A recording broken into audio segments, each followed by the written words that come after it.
Bonjour France. Madame la Ministre. Bonjour. Soyez la bienvenue. Vous partez dans quelques heures, je crois, au Climate Resilience Finance Summit qui aura lieu à Londres. Il va évidemment être question du climat, de ses répercussions sur l'économie surtout, et de savoir si on est bien sûr adapté ou pas. Pourquoi la France paraît tellement en retard vis-à-vis de la canicule, de ces épisodes de chaleur? On les subit plus qu'on ne les a anticipés et préparés alors qu'on avait été prévenus.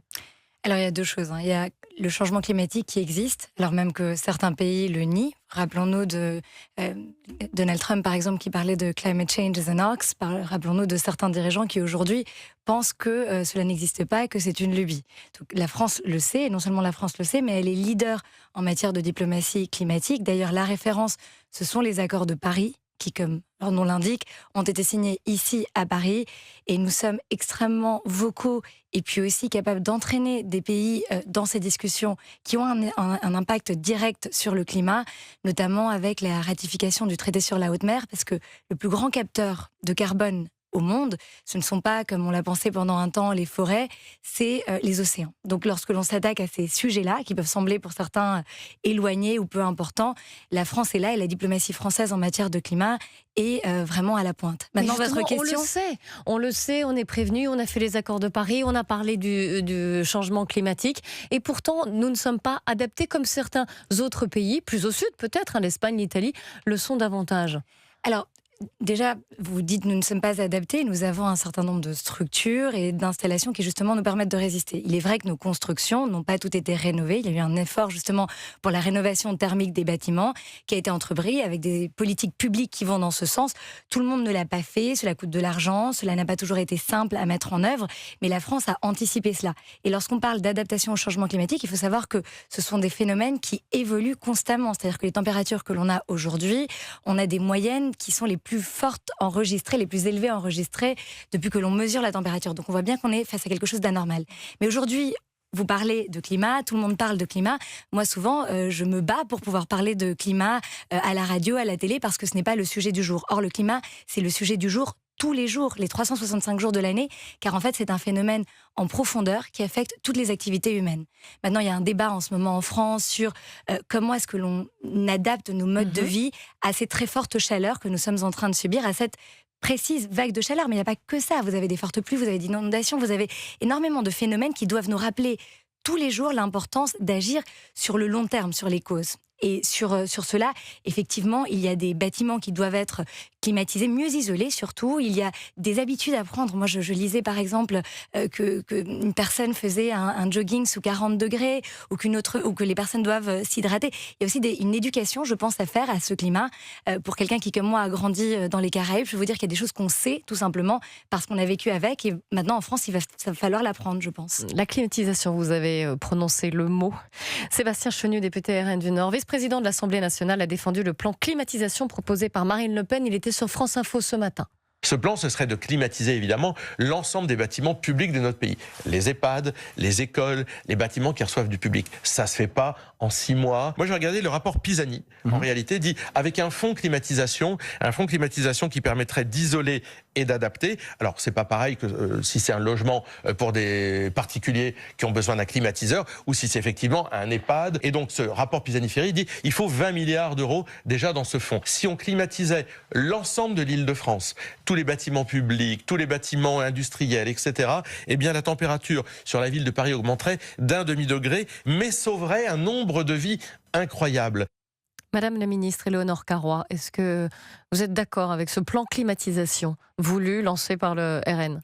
Moi, je suis assez choquée en fait par ces propos parce que j'ai siégé à l'Assemblée nationale avec ce député RN et avec d'autres députés RN et j'ai vu à quel point ils se sont systématiquement et méthodiquement opposés à toutes les mesures qui permettent d'agir sur le phénomène profond qui aujourd'hui cause ces énormes vagues de chaleur, qu'il s'agisse des ZFE, qu'il s'agisse des normes environnementales. Enfin, en réalité, à chaque fois qu'il était question de traiter le problème à la source, ils ont dit non. Et maintenant qu'ils voient que les Français se préoccupent de ce qui est en train de se passer parce qu'on le le ressent physiquement, eh bien ils arrivent avec un plan climatisation.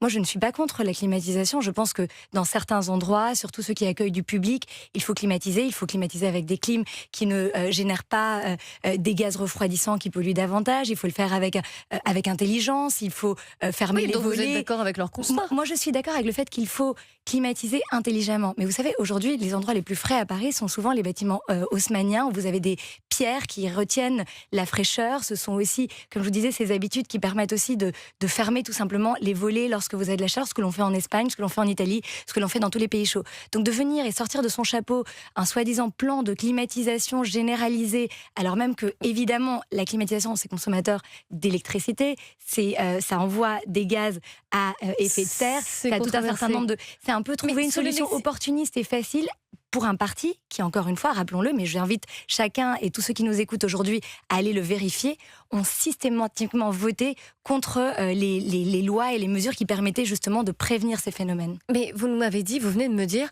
la climatisation, c'est consommateur d'énergie. Mais l'objectif, justement, pour lutter contre le réchauffement climatique, c'est de lutter contre les énergies fossiles, pas forcément de dépenser moins d'énergie qui est issue du nucléaire ou du photovoltaïque. En fait, il faut trouver un équilibre. C'est-à-dire que vous avez en France un très bon mix énergétique, notamment parce que nous avons du nucléaire, mais aussi parce que nous avons des énergies renouvelables.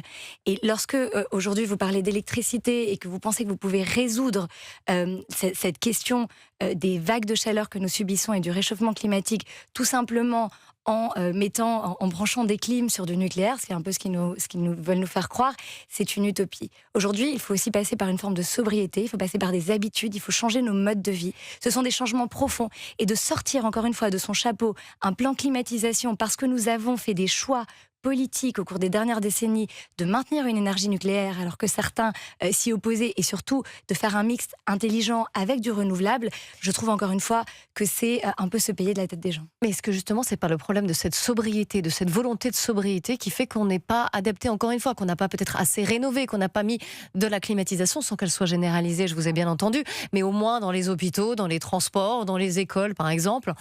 Est-ce que c'est pas justement le nerf de la guerre, est-ce qu'il n'a pas été là? Est-ce qu'on est trop été dans la sobriété? La sobriété est toujours une bonne chose en la matière. Et vous savez, ce qui va le plus nous aider en réalité sur le long terme, c'est d'avoir des espaces verts, c'est d'avoir des lieux qui ne sont pas goudronnés, c'est d'avoir des lieux où l'on peut vivre justement sans être dépendant, sans être branché en permanence, sans utiliser de l'électricité et qui nous permettent en réalité d'être des espaces vivables. Et encore une fois, vous parlez avec une ministre qui est caribéenne, qui a grandi dans un endroit où il faisait déjà ces températures il y a 20 ans. Et je peux vous dire qu'à l'école, on n'avait pas la clim et pourtant, on fermait les volets. Et moi, j'ai fait toute ma scolarité, j'ai eu mon bac et on l'a fait comme cela. Donc je dis pas que c'est la solution. Me méprenez pas. Dans les écoles. Mais ce que je veux vous dire, c'est que la solution, ce n'est pas de mettre la clim à 17 degrés ou 18 degrés partout, parce que c'est une solution temporaire dans les endroits les plus difficiles. Et j'entends très bien les maîtresses, les parents d'élèves. Moi-même, j'ai des enfants, donc je mesure très bien ce que c'est. Mais je peux vous dire qu'il y a aussi un changement de mentalité et que cela passe aussi par une prise en compte de ce qui est en train de se passer. Parce que là, les volets ils sont fermés, mais ça ne change pas grand-chose là. Mais oui, mais là aujourd'hui, on est en train de vivre une vague exceptionnelle qui fait que tout le monde tout à coup se réveille sur un problème qui est un problème de long terme. Parce que la hausse des températures, ce n'est pas que aujourd'hui, au mois de juin, qu'on la voit. Oui, justement. Et donc, vous voyez bien que ce qu'il faut, c'est adapter, mieux protéger, mieux isoler. Ça veut dire des travaux qui sont coûteux. Lorsqu'on fait MaPrimeRénov', par exemple, et qu'on incite les Français à rénover, eh bien, on les incite justement à faire ce type de travaux. Moi, j'ai fait des travaux chez moi. Je peux vous dire, j'ai pas mis la clim, mais j'ai fait de la double paroi, du double vitrage. Ça vous coûte assez cher. Heureusement qu'on a justement des soutiens du gouvernement pour faire ce type de travaux. Mais en réalité, c'est ce type d'action qu'il faut mener. C'est pas sortir, encore une fois, de manière très opportuniste et en totale contradiction avec tout ce qui a été voté par ce parti à l'Assemblée, une idée de climatisation généralisée. La justice. J'ai écouté Gérald Darmanin, qui était l'invité de CNews hier soir, le ministre de la Justice, qui affirme que des erreurs ont été commises dans l'affaire Liana.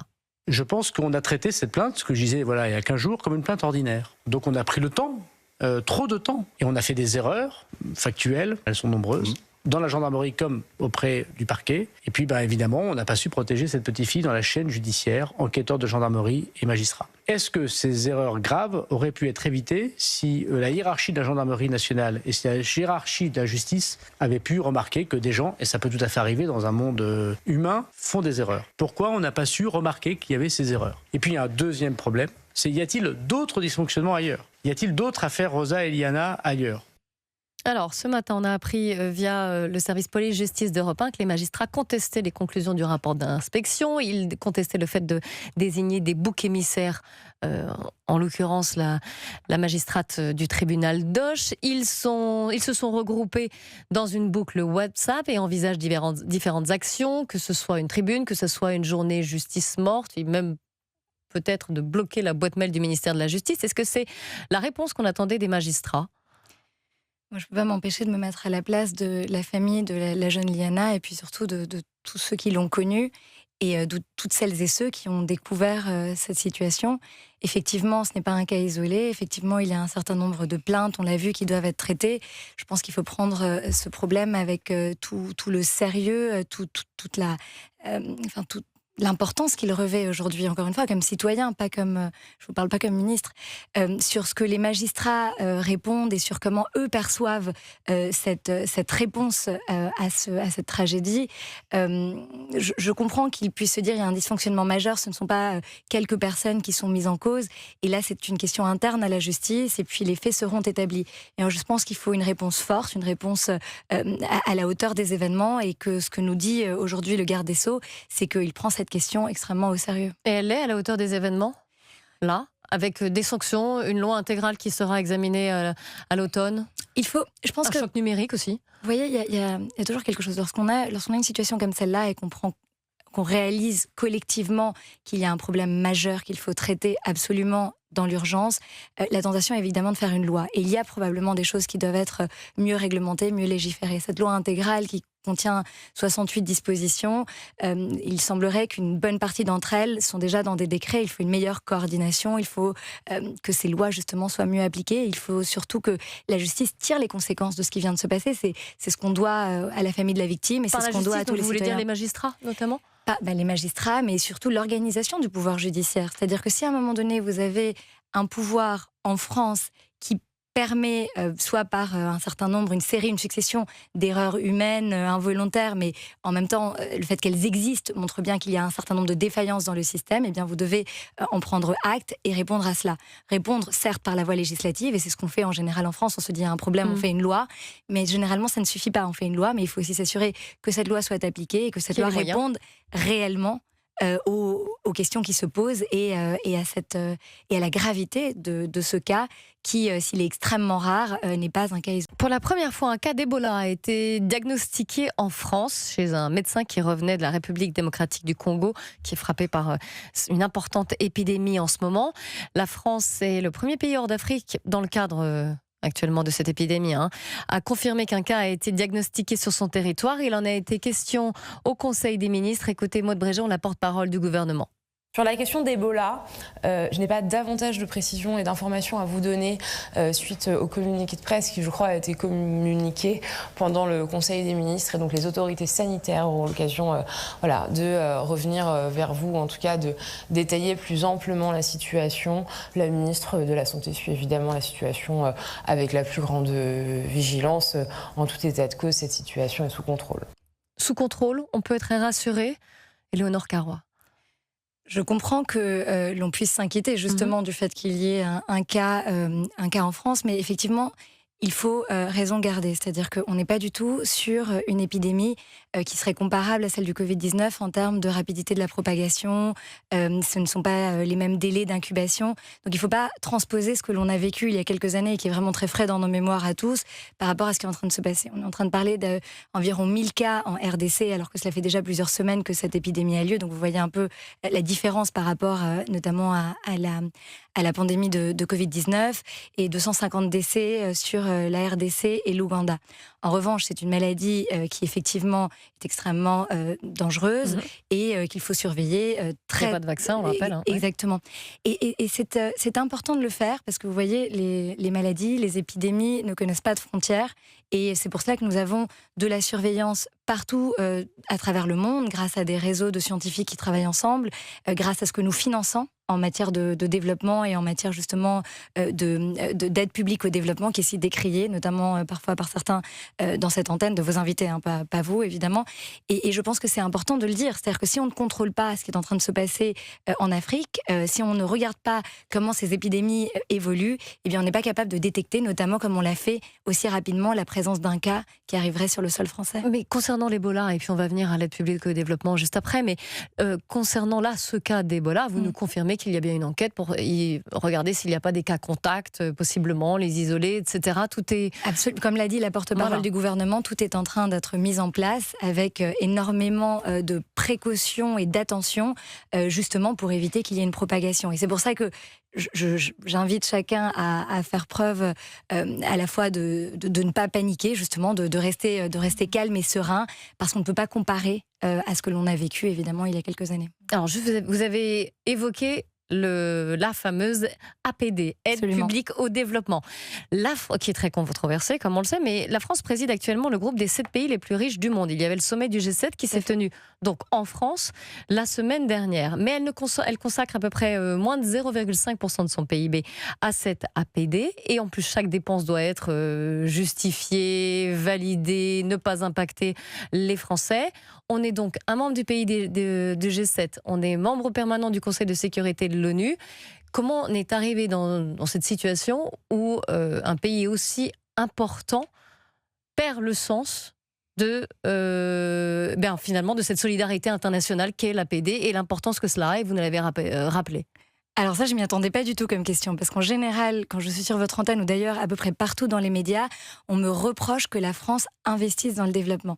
Et aujourd'hui, la France est le 5e bailleur mondial en matière de développement. Est-ce que l'on fait un impact? Par exemple, c'est la France notamment qui a soutenu le docteur Mouyembe, qui a découvert justement ce virus Ebola, pour parler de ce cas précis. Mais à travers le monde, partout, j'étais hier à l'Institut Pasteur, que nous appuyons aussi, qui est une fondation privée, mais que nous appuyons, qui permet de travailler au plus près du terrain, justement pour découvrir ces maladies. Ça, c'est qu'un exemple. La santé, on pourrait parler de nutrition, avec ce que la France a fait en matière de nutrition. On est présent. Évidemment, c'est une part... On est présent, mais de moins en moins. Et je vous pose la question, et vous pouvez être étonné, mais c'est un des objectifs, et ça a été rappelé la semaine dernière. C'est pour ça. La part des pays du G7. Donc, si on en fait partie, si on est censé être un des pays du G7, là, les sommes baissent, elles sont contrôlées. Mais en fait, ça me fait. Enfin, je vous disais ça comme ça, mais ça me fait plaisir que vous me posiez la question en ces termes, parce qu'en général, il y a une suspicion, en tout cas dans le traitement médiatique qui est fait de cette question. Et puis surtout, vous avez des femmes et des hommes d'extrême droite qui tapent sur l'APD à longueur de journée en disant ça ne sert à rien, mieux vaut investir. D'ailleurs, c'est un vieux slogan en Corrèze que dans le Zambèze, etc. Et je vous en passe pour vous dire qu'on ne devrait pas le faire. Moi, je pense qu'on devrait le faire, qu'on doit le faire, que c'est essentiel, que c'est peut-être une des politiques publiques les plus importantes que l'on ait. On le voit d'ailleurs avec le cas de la santé. Mais évidemment que chaque euro des Français dépensé doit être contrôlé. Donc c'est normal que l'APD soit évaluée. Et puis chaque euro des Français que l'on dépense doit être dépensé là où il a le plus d'impact. Et c'est pour ça, notamment, que la France, dans le cadre de ses travaux du G7, a présidé des groupes de travail sur la réforme de l'architecture du développement, pour qu'au lieu de faire beaucoup de petits projets, entre guillemets, des interventions ponctuelles ici et là, on puisse mettre ensemble nos efforts et nous assurer que tout l'investissement que l'on fait a un véritable effet de levier et atteint les populations les plus vulnérables. Et puis surtout, et je conclurai par cela, ça a un impact pour les Français. Parce qu'encore une fois, si vous investissez dans la santé, dans l'éducation... Donc elle est utile. Elle est fondamentale, elle est nécessaire. Et il faut qu'elle soit faite. Et là, je reprends l'argument des détracteurs. Est-ce que vraiment, est-ce qu'on en consacre de moins en moins d'argent? Donc, est-ce que vraiment on devrait continuer? Pourquoi c'est important de continuer? C'est fondamental de continuer. On consacre de moins en moins d'argent parce qu'aujourd'hui, on est dans une période de contraintes budgétaires, que tous les budgets publics ont été réduits, et c'est normal que le budget de mon ministère, donc des Affaires étrangères, soit également réduit. Maintenant, il faut faire attention parce que nous avons des engagements internationaux. Je vous disais, on reste le 5e bailleur, on reste un pays qui est extrêmement présent et dont la présence est reconnue comme telle. Et puis non seulement parce qu'on finance, mais par le savoir-faire de nos entreprises, le savoir-faire de nos chercheurs, toute l'expérience qu'on a cumulée au cours de ces années en la matière, on reste extrêmement important. Et puis ce travail de réforme de l'architecture du développement pour être chaque fois plus efficace, parce que c'est ce qu'on demande à toutes les politiques publiques, que d'être contrôlées et d'être véritablement efficace. Éléonore Carrois, vous êtes ministre déléguée aux Affaires étrangères, vous étiez il y a quelques jours encore au Liban. Et vous avez vous-même décrit la situation comme volatile, bien sûr, après l'accord qui a été signé qui est en passe d'être négocié entre les États-Unis et l'Iran. Ça inclut évidemment le Liban, le cessez-le-feu entre guillemets est plus que fragile. En tant que ministre délégué aux Affaires étrangères, qu'est-ce que vous demandez, qu'est-ce que vous réclamez et sur quoi vous allez être particulièrement attentif? Alors là, pour faire le lien avec votre question précédente, ce qui est intéressant, c'est que j'y suis allée, non pas seule, mais je suis allée avec une ministre britannique et avec une ministre du Qatar. Et la raison pour laquelle on y a été à 3, ce qui est un format assez inédit, surtout dans un pays en guerre, je vous laisse imaginer ce que ça a été pour nos équipes que de coordonner ce déplacement, c'est parce que justement, on veut que notre action humanitaire, notre action dans le développement, soit le mieux coordonnée possible, c'est-à-dire qu'elle réponde aux attentes du gouvernement libanais, c'est-à-dire on investit là où ils ont identifié les besoins les plus pressants et on le fait de manière coordonnée pour justement avoir ces effets de levier. Et évidemment que moi j'ai appel à un cessez-le-feu, mais surtout à une paix durable qui passe évidemment par non seulement la signature d'accords, mais leur mise en œuvre, parce que pendant que j'étais au Liban, j'ai pu constater que malgré la signature de l'accord, eh bien, les bombardements ne cessaient pas, surtout dans le sud du pays. Mais la voix de la France, elle porte encore, elle est entendue? Absolument, surtout quand la France arrive à embarquer avec elle d'autres pays qui sont des pays importants, des pays qui ont une Oui, on force a besoin d'être plusieurs finalement. Mais on a toujours besoin d'être plusieurs, parce que plusieurs, on va plus loin et on est plus efficace et on est plus crédible. Et puis la France, justement, elle défend cette idée du multilatéralisme. Elle n'est pas dans une hégémonie, dans des décisions qui sont prises seules et dont on ne sait parfois pas où elles vont et qui n'ont d'ailleurs souvent pas les résultats escomptés. Merci beaucoup, Éléonore Carrois. Je rappelle que vous êtes ministre déléguée aux Affaires étrangères en charge de la francophonie et des partenariats internationaux de la France.